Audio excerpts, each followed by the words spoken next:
Tu englobes les éducatrices en milieu de CPE, ils font vraiment une belle job en général. En général, oui. Vous, ce que vous avez entendu, c'est quand je disais des exceptions, là, vous l'avez tout fucking pris personnel. Mais moi, je te demande, moi, j'ai dit, là, si tu fais tel comportement, c'est de l'abus. Si tu fais tel comportement, c'est pas acceptable envers les enfants. J'ai jamais dit que c'était toute une job de merde. J'ai jamais dit que toute la gang, c'était une gang de coalistes de dégueulasses. J'ai jamais rabaissé les éducatrices dans ce sens-là. Par contre, celles qui sont les exceptions, qui sont violentes émotionnellement, psychologiquement, celles qui forcent les enfants qui sont pas supposés, okay? Il y en a qui sont des exceptions à la règle. Et moi, chaque fois que je parle, c'est des fucking exceptions à la règle. Fait que non, si moi je dis une exception, tu sais là, celle qui laisse les enfants broyer, esti, là, dans le lit, là, pis sont en détresse, qui montre à l'enfant que cet enfant-là il est pas supporté, puis qu'il n'y a pas d'aide, puis pas d'amour, ben là, si toi tu t'englobes là-dedans, si toi t'es l'éducatrice qui sait qu'il va aller donner de l'amour à l'enfant, là, ben, je t'englobe pas. Tu le sais, toi, t'es qui? J'englobe pas ce monde-là. Si c'est quelqu'un qui va aller aider l'enfant quand il est en détresse émotionnelle, merveilleux. Moi, je te célèbre. Il y en a une bonne gang qui font une bonne job. Il y en a plein qui le disent dans les commentaires aussi qu'on parlait des éducatrices. J'ai ben bravo, c'est bien. Mais moi, j'englobe pas tout le monde. Moi, je parle des exceptions qui sont de la merde et des comportements qui sont merdiques et qui vont venir affecter les enfants. Mais là, le problème, c'est que vous autres, si vous dites, ben moi, je fais ça, pourtant, je fais une bonne job en général, ouais, vois-tu? Tu peux avoir quelqu'un, mon massothérapeute aussi, il faisait une bonne job en général, man. Super de bon fucking massothérapeute, là. OK? J'ai utilisé pendant 2 ans, quasiment, là, au moins 1 an et demi, de octobre 2020 à décembre 2021, quasiment toutes les semaines, pendant un bon bout de temps, puis ça, c'est une fois par mois. Pour ça, j'étais assez en confiance qu'il venait chez nous. Il faisait une belle job en général, hein. Pourtant, regardons ça. Dernier massage, un petit bout de doigt dans le vagin. Frôler la lèvre vaginale de la vulve. Ben, il a fini son massage. Tout le restant du massage, c'était une belle job en général. Je peux pas me plaindre du massage que j'ai eu dans le dos. Je peux pas me plaindre du massage que j'ai eu sur les jambes. Je peux pas me plaindre du massage que j'ai eu au cou, sur la tête, les bras. Reste qu'il a quand même mis un petit bout de doigt dans le vagin. Ah, ça, c'était l'exception à la règle. Ça, c'était pas correct. Même s'il fait une bonne job en général, ça, c'est criminel. Est-ce qu'il va aller en prison à cause de ça? Aucune idée. Est-ce qu'il va perdre le droit de pratiquer la massothérapie? Je l'espère en esti.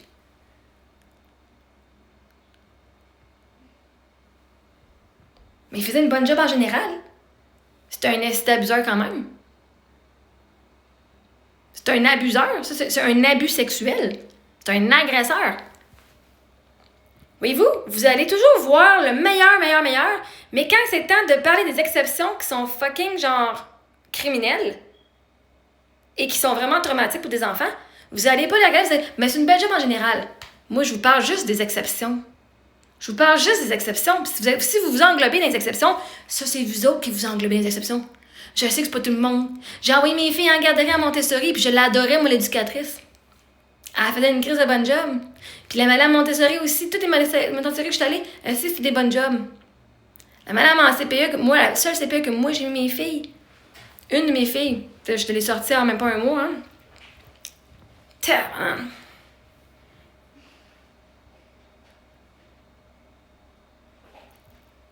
Un moment donné, là, moi, j'englobe pas tout le monde. Vous vous englobez. Moi, je vais parler d'une affaire négative, puis vous autres, vous vous embarquez dans l'histoire comme si je parle de vous autres. Et là, c'est souliers fit, Cendrillon, mais là, moi, je parlais pas nécessairement de toi, mais si toi, tu prends personnel, peut-être que t'as de quoi que tu devrais travailler un petit peu. Mais de faire une bonne job en général veut pas dire qu'il n'y a pas d'abus. Physique, psychologique, émotionnel. Et c'est ce que je voulais que vous compreniez. C'est ce que je veux que vous voulez comprendre. Parce que, vois-tu, en général, le monde sont bien gentils, surtout dans les apparences. Mais regardez ça. Ah, ça va tellement bien. Ouais. Mais en arrière des portes, ça va-tu toujours aussi bien que ça? Je veux dire, se faire se battre puis pas avoir de marque. Ils font une bonne job en général. Hein, il y a bien des hommes et des femmes. Ils font une bonne job en général, c'est des bons monsieur, des bonnes madames. Ça reprend juste une fois être en colère de trop puis qu'il frappe quelqu'un ou rabaisse quelqu'un.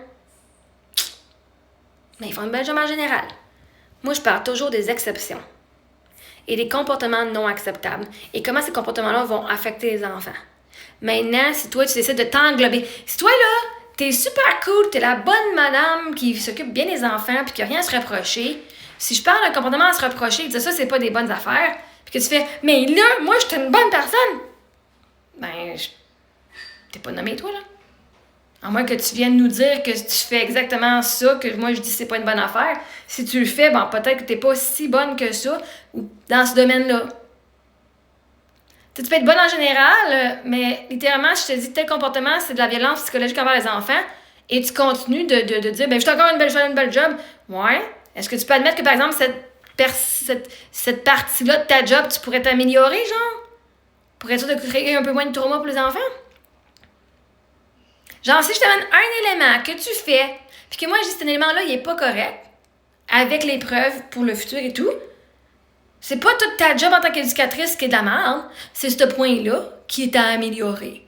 Puis quand on est capable de se regarder dans le miroir et de dire « OK, maintenant que je connais ça, puis qu'il peut avoir des possibilités pour le futur que si je fais ça, ça va continuer même pour l'enfant, bon, peut-être que je peux améliorer cette partie-là. » Et de me célébrer pour les autres parties qui sont positives que je fais. Le but, c'est pas parce que tu fais une chose de merde que le restant, c'est de la merde. Mais vous pensez qu'à cause qu'il y a une affaire, c'est de la merde, vous considérez genre « Oh my God! Elle vient nous bâcher, esti, de calice de mon grain-là! » Non, vous bâchez. Parce que moi, je pourrais te bâcher, puis tu pourrais dire « Ben moi, je suis correct. Moi, je le prends pas personnel. Parce que moi, je fais les affaires d'une bonne façon. » Sauf que quand ça vous fait chier, c'est parce qu'il y a une partie de vous qui savez que vous faites, puis vous n'êtes pas prête à prendre responsabilité que c'est pas correct encore. Fait que oui, en général, ils font une belle job. Il y en a qui en font pas une belle job. Puis moi, c'est de ces comportements-là que je veux parler. Pour que comme ça, même les personnes qui font une bonne job, vous pouvez... on parle d'amélioration continue. On veut que nos enfants aient à apprendre à l'école. Ben vous autres aussi, vous devez apprendre. Que des fois, même ce que tu as fait depuis 50 ans, ben peut-être que c'est pas la meilleure affaire maintenant, parce que maintenant que tu le connais, tu fais OK, je peux voir, OK, qu'est-ce qu'elle dit, ça fait du sens. Bon, ben au lieu de dire, mais là, c'est pas bon ce que je fais, tu peux dire, comment est-ce que je peux améliorer cette partie-là de ma pratique? Point final. Tu peux être fucking hot dans tout, puis qu'avoir une partie de ton travail que tu as plus de misère, que tu n'as pas vu sous cette perspective-là, en disant, ben moi, je laissais l'enfant broyer parce qu'il va apprendre à être autonome, puis que là, on te dit, ouais, mais laisse ton enfant broyer, il va apprendre qu'il n'y a pas de sport, puis qu'il n'est pas aimé. Fait que là, il va broyer, pas parce qu'il est capable de s'endormir par lui-même, parce qu'il est fucking épuisé de broyer, puis il sait que personne ne va le sauver. OK? C'est ça qui arrive dans le cerveau des enfants. Ils ne broyent pas parce qu'ils ont appris à s'auto-souder. Ils ont appris parce qu'ils sont découragés parce qu'ils savent qu'il n'y a personne qui va venir les sauver. Ils sont épuisés. Ils pleurent d'épuisement. Fait que ça donne comme des adultes, ça? Des adultes qui vont s'épuiser avant de demander de l'aide. Parce qu'ils savent que même s'ils crient, même s'ils pleurent, il n'y a personne qui va venir les aider. Ben, si tu viens d'apprendre ça, peut-être que tu vas, au lieu de dire « Marie-Ève Mongrain, on n'est pas de la merde, nous autres! » Dire « Bon, OK, mais moi, je fais ça, puis si c'est ça qui se passe dans le cerveau des enfants, peut-être que je vais aller le voir pour lui montrer qu'il y a du support. Peut-être. Je peux peut-être faire ça de plus pour cet enfant-là, pour qu'il se sente plus aimé, puis plus supporté, pour qu'il puisse grandir en étant entouré d'amour, pas qu'il doit tout faire par lui-même. » Tu sais, ces enfants-là, ils crient. Fait que non, j'englobe pas tout le monde. Mais si toi, tu te sens affecté par ce que je dis, c'est parce que toi, tu t'englobes dans ce que je dis et ça t'appartient. Maintenant, va guérir cette partie-là dans toi qui s'associe à ça. Arrête de te sentir coupable et commence à changer. Point final.